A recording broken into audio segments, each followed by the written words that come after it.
Good morning, North America. Welcome to Church Talk TV. Lively talk about life, church, and church life. I'm your co-host, Dr. Bill Tenney-Britton, and I'm joined, as usual, by my co-host, Dr. Kris Tenney-Britton, and we're broadcasting from our studio in Columbia, Missouri, the heartland of America. Say good morning, Kris. Well, good morning, good morning, good morning, and welcome to Church Talk TV.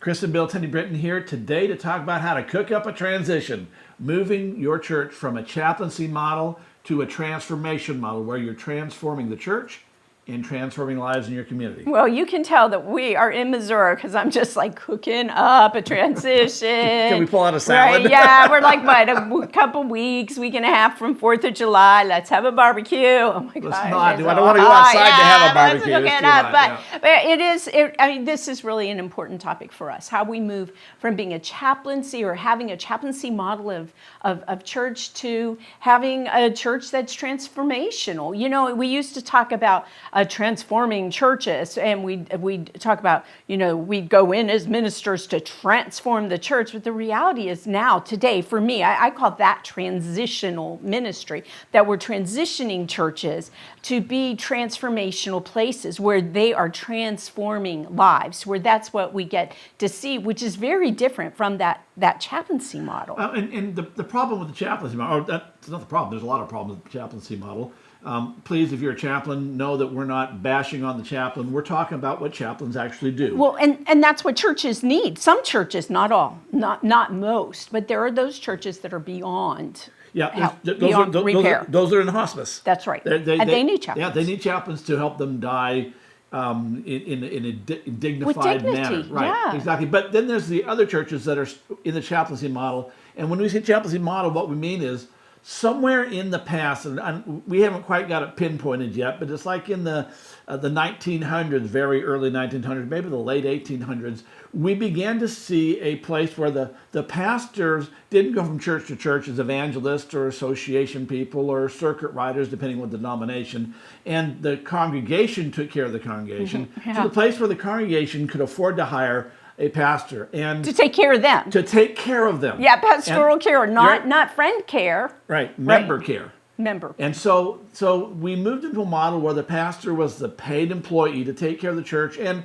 if they happened to grow the church, that'd be nice too. But primarily, we hired them to lead the church and to take care of the church, and that's what we call the chaplaincy model, right? Because that model isn't biblical. That model guarantees that your church will eventually die. It's just a reality, because when we take care of us, then it's an inside-focused church, not an outward-focused church, which is completely contrary to what we read in Scripture. Well, I want to go back to something you said for a moment there. So you know that I've interviewed a number of churches, ministers who want to work with me around spiritual development and their own leader development. And one that I have chosen not to work with is a minister who serves 2 churches part-time. So he's 20 hours between 2 churches, right? But he said, "Oh, well, I work 50 hours a week." He was wanting to, kind of figure this out. How am I going to? Well, he didn't want to figure out how to work fewer hours. He wanted to figure out how to get his spiritual life into gear. Fit it into his part-time gig. Right. And so, my first response is, well, there's no such thing as part-time ministry, only part-time pay, right? So I say that to you. But as we talked, what he is doing for almost, he's got a sermon to prepare, he, does this, he does that, but he's doing pastoral care. Member visitation, he's spending, hospital, shut-in visitation, taking communion to this person, and he's... And just member visitation, just to make sure that everyone's happy. Yeah, and there's so many of us, so many of you, not me, that we enjoy taking communion to people. But then I remember Mom and Dad, your stepmom and Dad, Mom and Dad, how much Mom, when they had left this one church where they were elders, and Mom said, I miss taking communion to people every week. And so that importance of lay people and allowing lay people to do these ministries. But anyways, all that to say, he's got a chaplaincy model. And what and couldn't see. He couldn't see. I want to say he couldn't understand was that he needed to shift how we spent those 50 hours. Like, okay, we can have that conversation about 50 hours, but how is he going to shift so that he's doing minuscule pastoral care and he's really transforming those churches? And that a transformational church, when we used to talk about being transformational ministers, right? We were going in to do church transformation. Well, the reality is, I'd say today at least, I think you're with me on this one, is that what we do, this kind of ministry, is transitional ministry. It's how to move a church from being a chaplain church to being a transformational church. And a transformational church then is one that is transforming lives. Right. And real quick, there's a really easy way, and because I know some people don't like this kind of language. Right, of course. And I understand, but there's a really easy way to check to see just how transformational your church is. And that is how many conversion baptisms, adult baptisms of people who did not have faith, did you do last year? Yeah. If that number isn't approaching 10% or more of your current congregation, you're probably laboring in a chaplaincy model, and you're probably you're probably in decline, or you're on a plateau at best. All right, so let's talk about how to move make that okay, movement. so all right, so there's 3 steps or 3 points we want to make here, and number 1 is. It really starts with transforming your church's DNA. Right. Now, we talk about DNA, we're talking about the in the body, we're talking about the genetic code that determines everything about you, including to some extent, even what you do. Your experiences go into there as well. But the same with the church is the church needs, or actually has, whether it knows it or not, it has a DNA model. It has a mission. Now, it may be an unstated mission. It might be a non-biblical mission, but the mission might be we're taking care of the congregation, or we are it's all about us. But it's a mission. They have a vision. Where are we going? We're not going to die. That's a big vision we see in a lot of folks. And then the values. What's important to the church? So mission, vision, value. In a biblically modeled church, the mission is always make disciples. In a biblically based church, the vision is going to depend on every individual church, but the vision really is what happens in our context if we were wildly successful. When we are. Right. I like your optimism. For most churches, I think we've got. Are we going to be real? Right. I mean, that's the reality. Are you going to be real about this? Right. And that's where I'm saying. I'm being real from my side. I know, but I want people to be. I want them to be real. If you put if, that the if clause is like your exit plan. Yep. Anyway, so when your mission, if your mission is wildly successful, what would your church look like? What would your community look like? What would your people look like? And then, of course, values is where do we align our resources? Where do we invest our resources towards the future? So you have those 3 bits, and most churches, there's a transforming piece that comes with those. Now, God so loved the world, He didn't send a committee to design your mission, vision, values. Your mission essentially is given to you. Jesus said it's about making disciples. And the vision, again, nowhere in Scripture and nowhere anywhere I've ever heard where a vision was visited upon a committee. It comes to the leader. So you go out and go to God and say, hey, I'm not leaving until you give me the vision for this church. And the values are, what do we want? Where do we want? Who do we want to be? To who we are as a congregation. So that's step 1.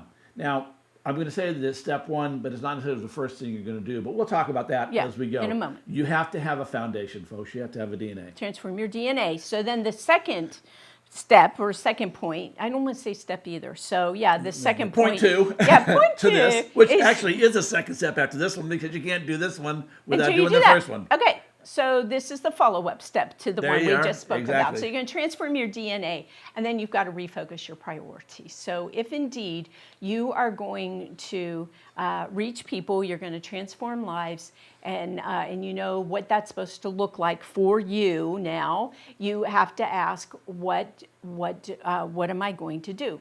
So I know you're going to pick up this and run. I'm scared already that, you know, when it comes to that pastoral care, that chaplaincy ministry where you're off serving communion yourself, doing everything and you know, all of it, and not allowing your church members to do anything. Robbing your church members of blessings that they could have by being in ministry. Of their call, what Jesus has been preparing them for, right? So when that's what you're doing, you have to ask, how is this within this mission? How is this helping people outside of our church? How is that transforming that person? How will it transform? And I will tell you, I've got another little story from a long, long time ago. Just one of the saddest experiences I had, as I guess ever had, maybe, as a pastor, was this woman who sang in the choir, who was like beloved. Everybody just talked about her. And when I met her, she was really, really ill. I never got real clear as to what she was really, really ill with, but then was on hospice, was dying, and all of these things. And everybody talked. It had something to do with her stomach, intestines, I don't know, digestion. And so people talked about how sad it was she couldn't sing in the choir anymore, how sad it was she couldn't do this. But you know what? That woman was out eating lunch after church on Sunday with her friends every single Sunday. There were all these pieces. And I remember going to see her in hospice, and she was sitting there concerned about her immortal soul and what was going to happen to her when she passed away. And all I thought was, how have we, her pastors, failed her in all of these years? We've given her all this pastoral care. We've done all of these things. Like my predecessors were the kings and queens of pastoral care, of chaplaincy. And here this woman is, in the end, questioning her faith and not going to the place where she could get the kind of assurance. But she went to lunch. She wouldn't go to worship. All right. So here, when you refocus your priorities, what we're really saying ultimately, just to put it in black and white, is you're aligning everything your church does with your mission. You ask, is this making disciples? Is this making more disciples? And is it making better disciples? And a better disciple always makes more disciples. Okay, and that question, you all hear this from me over and over again. It's not just that yes or no. Is it, or, you know, is it doing this? Yes, no. It's how. Right. So if you answer yes, the follow-up to yes is how. Yeah. Show me. Well, yes, indeedy. You're going to have to justify that answer because it's just too easy to let yourself off of the hook. Everything we do is evangelistic. Every sermon we preach, and you preached on what last week, and how did that, if a visitor was there, how did that sermon impact them, or did it? Well, yeah, but they know more about the second chapter of Philippians. Yeah, that didn't impact their lives. They got more knowledge, and they could have got that off YouTube. So, Yep. What are you thinking? Well, I was thinking about the sign we saw at the Salvation Army down around the church, around the corner the other day, and it was a psalm, and it was something about, I think, the strength of the Lord or whatever. It was a word of encouragement, and that had under there PSLM. It was missing and had numbers. And I said to him, it hit me so hard. Actually, it was yesterday when we saw this. You know, that's a chaplaincy piece, but it gets in the way when you put the PSLM, because a lot of people who see that sign aren't going to see it. And so it's they don't know what PSLM is. And as you said, well, there are how many people don't know what PSALM is, right? And I said, I would just put the Bible down there, right, to make the connection. Just put the Bible.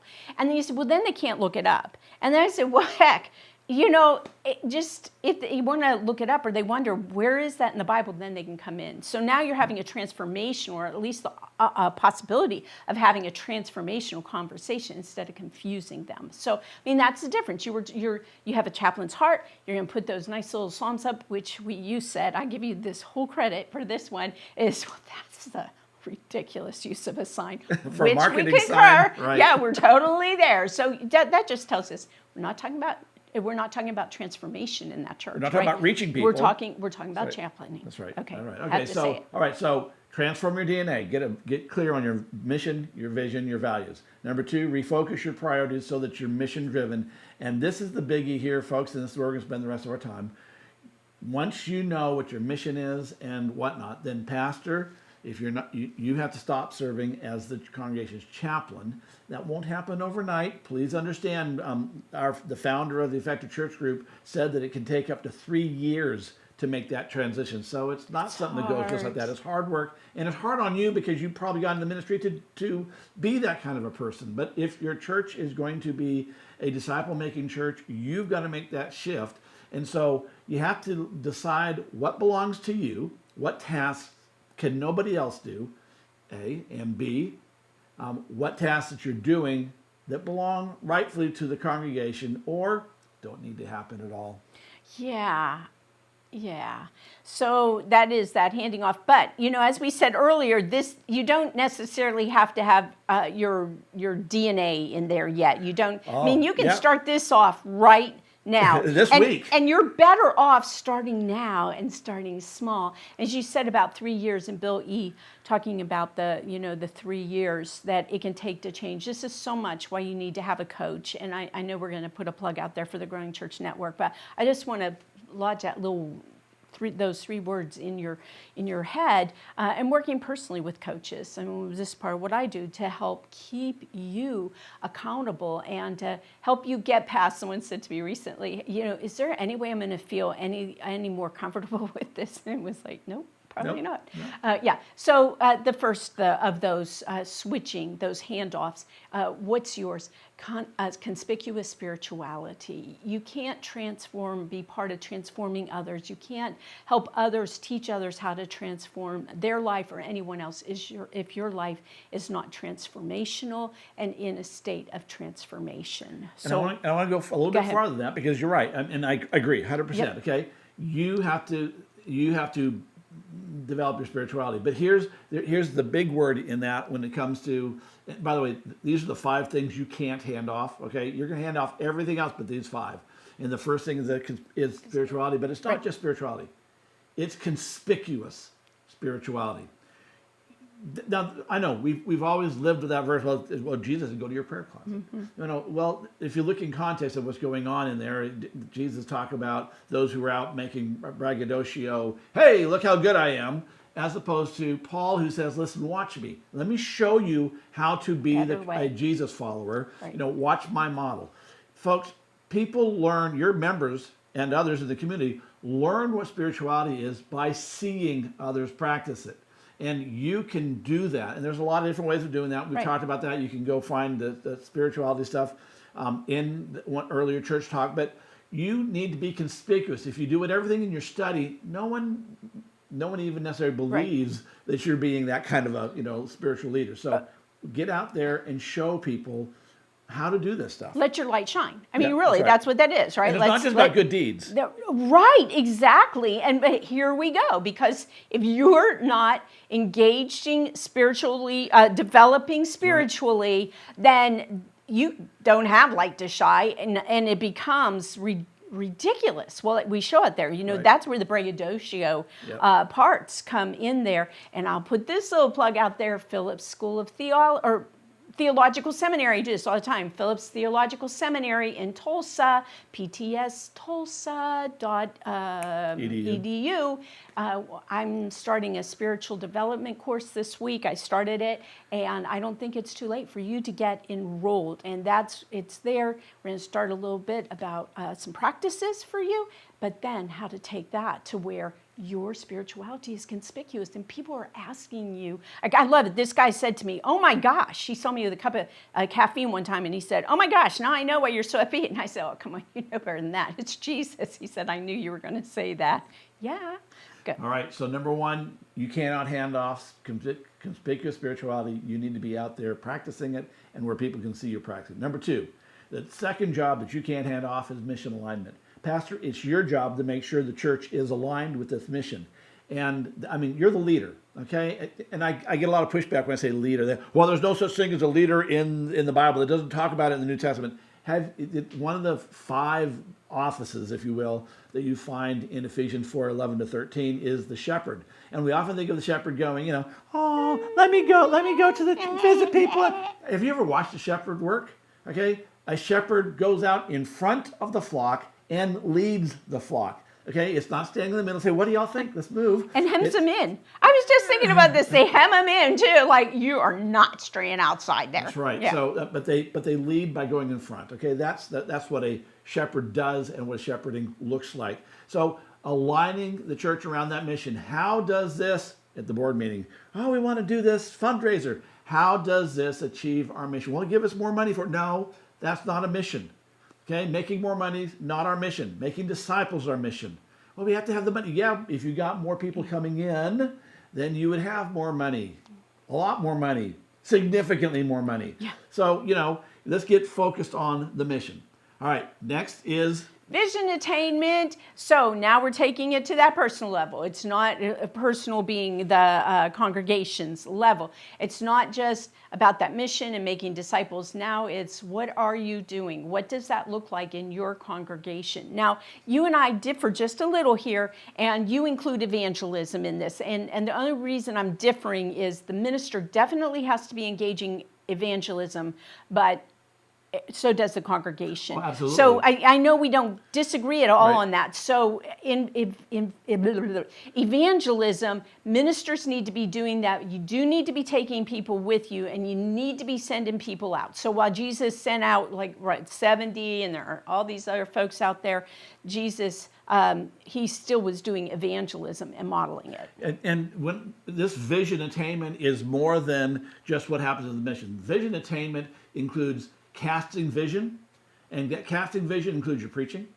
It includes your connecting and networking out in the community. It's sharing the vision of the church, sharing the vision of Jesus Christ, sharing the vision of a full and abundant life beyond your congregation, in your congregation too. Well, but beyond it as well. I didn't mean to cut That's you right. off. Well, it's also sharing your church's vision, right? And that's so, what I'm talking about. Right, This is I about know. vision, Well, right? but I guess I've got my head in evangelism as well. So when I was listening with evangelistic ears, and as I heard you talking, it's telling people that and doing that and whatnot. But it's not just like the evangelistic Jesus transformational life pieces. It's also reminding our church leaders, everybody, about who we are as church.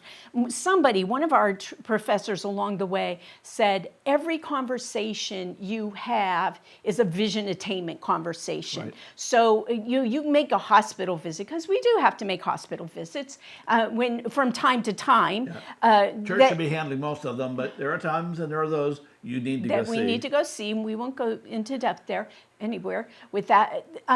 But when we do that, even those conversations, when Right. we have them, when somebody calls and they're really ticked off, our nemesis is there calling, and we're sitting there like, how am I going to protect myself? Well, yeah, but how am I going to Deal with make this. excuses, do this or whatever? Remember, you've got to take back your pastor hat, or if you're on the board, right, or you're a board chair session, whatever you call it, then and you have to just keep it there, keep it there, keep it there. Always, always, always communicating that vision. And there's that the key part of the vision. You just said communicating. Yes. Communicating in the community, communicating it from the pulpit, communicating it in conversation. What So you look like, vision too. attainment. You can't hand that off. Others need to be doing it too, yes, but you are the primary person who makes sure that happens. Yes. The fourth thing is team building. Yes. No one else can do team building like you can do team building, and that's part of your job. And that team building includes, building staff.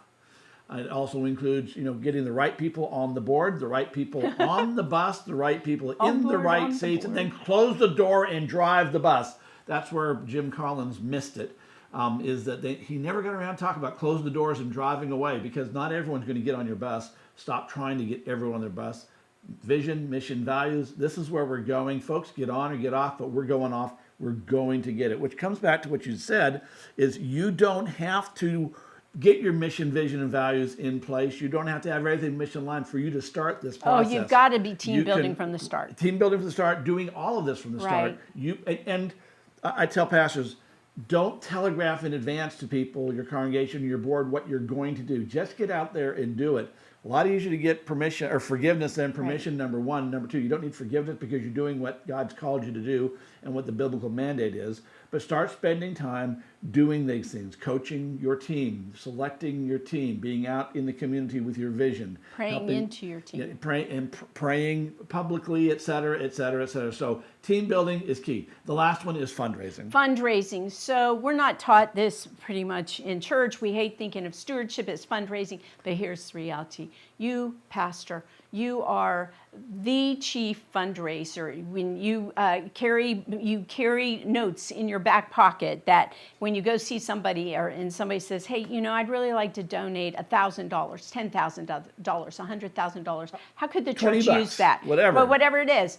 Boy, you got a list. You know what that is, what the possibilities are. Where you can take and say, oh, what we really need, we need $100, $500 Right. in the youth program, or what we really need is a new camera because the old one that we got in COVID is just not there anymore. Yeah. Whatever, you have a list. Yeah, great. Right. Yeah. So you've got a list. You check out the resources, so you know what kind of resources are. You're the one who's watching to see who are the people with the biggest gifts of stewardship that can come in there and can help. Let me build on that. Is that this comes around to, Pastor, you need to know what everybody gives. And I don't mean just an idea. You need to know what they're giving. You need to check on that giving because you need to know who the big givers are, who the not so big givers are, the people who give not at all. But I'll treat them differently if I know that. Well, good, you should. Okay, big givers should get a little more attention. Big givers should. That doesn't mean they gain more influence, but they every college alumni developer knows that you know where the money's coming from, and you reach out to those folks and you take them to lunch or whatever. Same goes here, folks. You're a developer. Maybe that's, right. Well, yeah, I mean, fundraising you're development. a developer. Yeah. So you can't hand off fundraising. You share fundraising, Right. Well, right? yeah. You got to be doing that. You're not the only fundraiser because that's right. too many Right. churches. So here's a kind of a tightrope, right? Because so many churches like, well, pastor's not doing the fundraising. We're going to cut his, like there isn't enough money. So we're going to cut that because if that pastor was better or she did this or he did that, then the monies would be there. No, I want us to be careful about falling into that trap. But you very much are, that fundraising is there. You are a developer. And developers have teams, right? I mean, you got the lead developer and you've got your teams. Yeah, these 5 tasks, these are things you can't hand off, but they're also not things you do solo. Right. All right. Again, that's why conspicuous spirituality, and mission alignment is not, if you're the only one doing it, you won't last long because they're going to say, no, we're not doing that. You. Vision attainment, team building, fundraising, all of this, it depends on others, but these are things you cannot hand off. Here's the deal. Once you have figured out what is yours, then you have to hand off everything else. Most of the pastoral care, I hate that word. Most of the member care. Yeah, I know, because pastor care, who's caring for the who's pastor? Caring for pastors, right. Yeah. Most of that member care needs to be handled by the members. That's the biblical model. Go and check it out. You don't see Peter, James, and John doing house-to-house hospital visit or whatever. Well, and if you find differently, please tell us because we haven't been able to find it in there. It's not in there. Yeah. But anyway, so, et cetera, you begin handing off. But here's how you start this, folks. Here's how you begin moving from chaplaincy model to a transformation model. Pick out 3 hours, just 3 hours this week, and put it on your calendar to say, I'm going to go out into the neighborhood. I'm going to go network at the Chamber of Commerce events, or I'm going to do 3 hours this week of not being with my members, not doing church administration, not doing member care. I'm going to be out there intentionally meeting unchurched people, hanging out with unchurched people, sharing my vision, sharing the vision of the church, and just building relationships. So maybe that's first. Build relationships, then you can share the rest. And spend a few minutes to contact your spiritual director or to arrange for one or to enroll in spiritual development at Phillips Theological Seminary and get that spirituality in check so your life is being transformed, and you can be conspicuous and other lives will be transformed. And your church as well. And so, with that said, we're out of time. We have to go. We're good to see you. We will see you next week. Have a great week. Bye-bye. Bye-bye.